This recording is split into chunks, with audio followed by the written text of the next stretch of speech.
आणि मराठा समाजाच्या मोर्चानंतरचा परिणाम इतका आहे की साताऱ्यामधल्या खटावमधल्या एका गावानं चक्क आपल्या गावाचं नाव बदललंय आणि मराठा नगर असं हे नाव केलेलं आहे।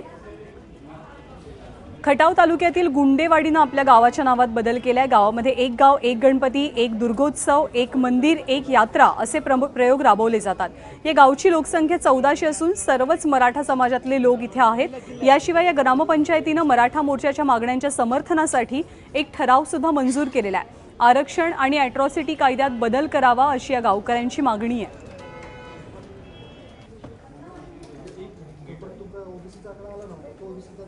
तुमच्या गावामध्ये फक्त मराठा समाजाचीच घरे? फक्त मराठा समाजाचेच लोक आहेत। किती लोकसंख्या आहे? अंदाजे आमच्या लोकसंख्या 900 ते 950 आहे। 950 आहे।